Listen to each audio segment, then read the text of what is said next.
meu caro Senhor e Rei de Portugal.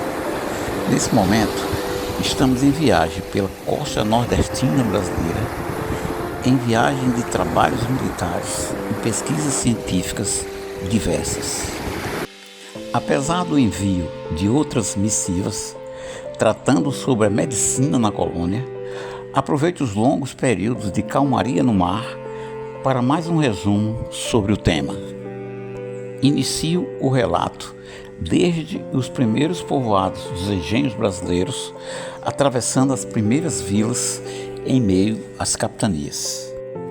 Eu, como médico real, convivendo há alguns anos entre os povos primitivos do Brasil, concordo na prática com o que Hipócrates afirmava, quanto ao aparecimento das doenças estar intimamente ligado ao ar que se respira, à água que se bebe e ao lugar em que se vive.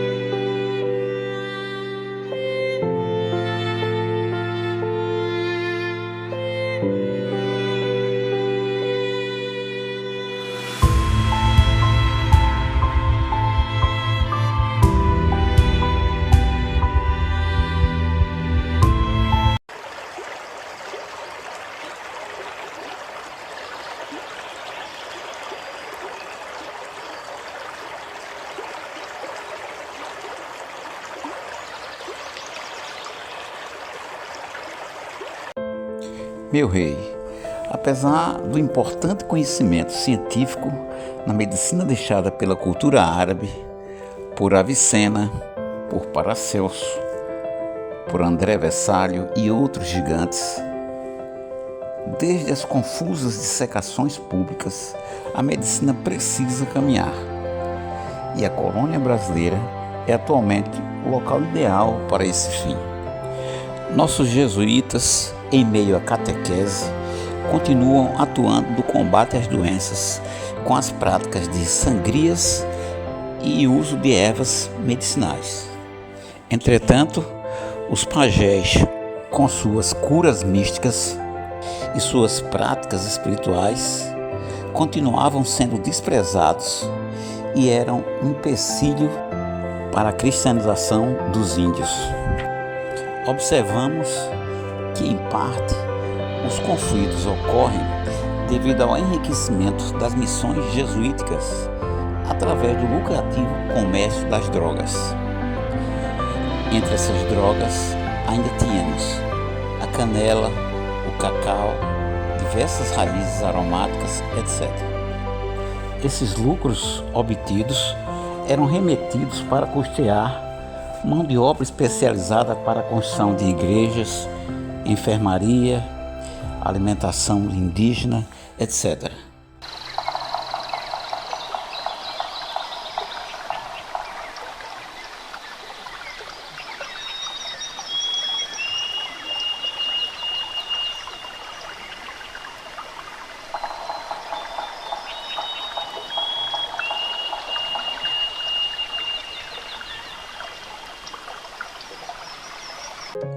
Nesse tempo, a terapêutica de sucção e sopro era largamente utilizada pelos nativos da floresta. Através da sucção oral, os pajés imaginavam retirar do doente os corpos estranhos que causavam o mal. Dessa forma, chupavam as partes ulceradas do corpo, incluindo feridas que suporavam. Quanto ao sopro, muito utilizado pelos pajés, os índios acreditavam ser maior o efeito curativo. Geralmente, ao lado da rede do doente, o pajé utilizava a planta sagrada do tabaco, engolindo a fumaça e posteriormente vomitando, na crença de estar trazendo a cura. Ainda em busca da cura, os nativos brasileiros utilizam a fumigação, construindo em cima do fogo uma cama de varas, onde deitam o ferido com a parte da ferida para baixo, para que a quentura se lhe retire o sangue e a umidade interna. Logo em seguida, curam com óleo e bálsamo de ervas curativas.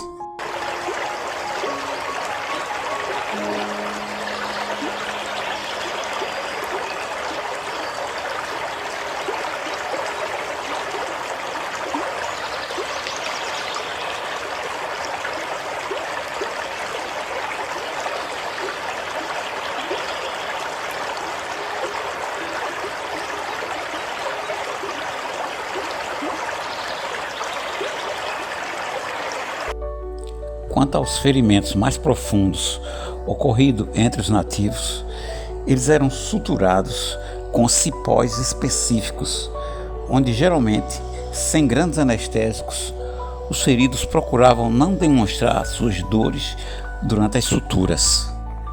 Meu rei, eu sugiro que consulte as poucas boticas existentes na colônia e ordene o envio de plantas, raízes, ervas, cascas, etc., para a realização das devidas análises e possíveis exportações para a farmacopeia mundial. Mudando de assunto nesse instante, alerto sobre a peste que foi observada pela primeira vez no Recife em meados do século XVII. Provavelmente a doença tenha chegado através de um navio procedente de São Domingos. Dessa forma, foi estabelecido pelo governador que as covas para os cadáveres nunca poderiam ter menos que 5 palmos de profundidade.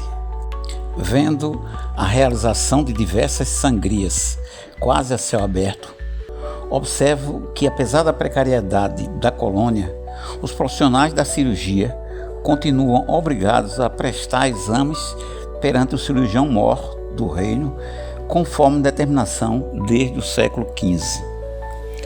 Vejo que os boticários continuam proibidos de se intrometer em qualquer assunto da medicina.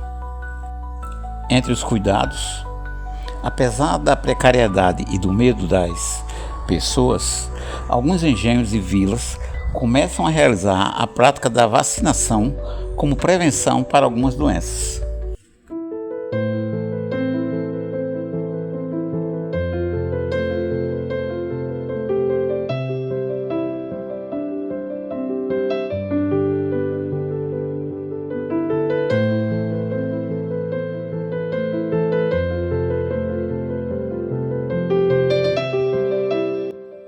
Seguindo o controle real, em alguns locais e pequenas cidades, continua o tempo de 5 anos como duração para obter o grau de bacharel em medicina, desde que preceda um curso de 3 anos em artes.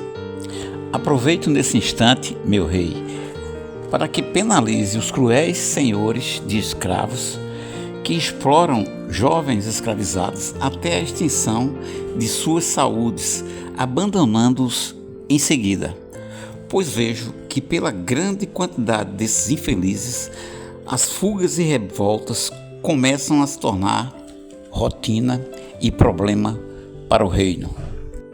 Sem esses cuidados, Senhor, começam a surgir diversas doenças como melancolia, sarna, doenças venéreas, bicho de pé, tétano, podendo descambar para amputações, epidemias e perda da produção para o reino.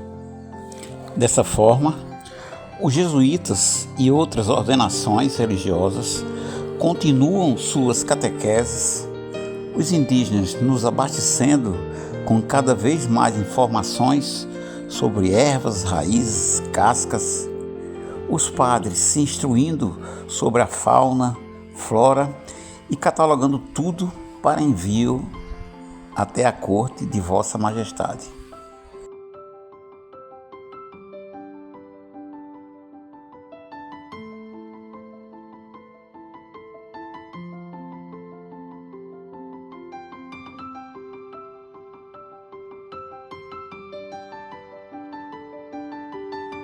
Majestade, me informei sobre os importantes trabalhos do naturalista Guilherme Piso com relação à flora brasileira e vejo que seu trabalho trouxe resultados benéficos para a colônia.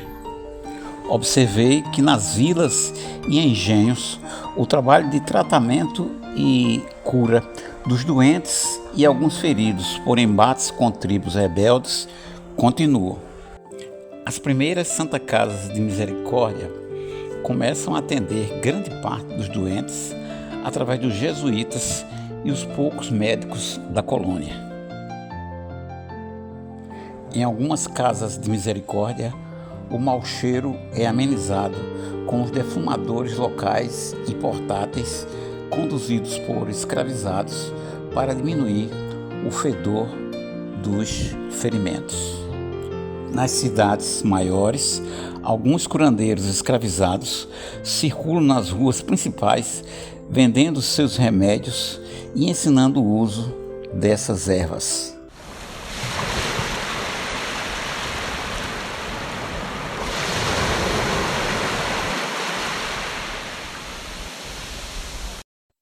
Ademais, respeitosamente me despeço de Vossa Majestade e meu Rei, desejando ter atendido vossa expectativa.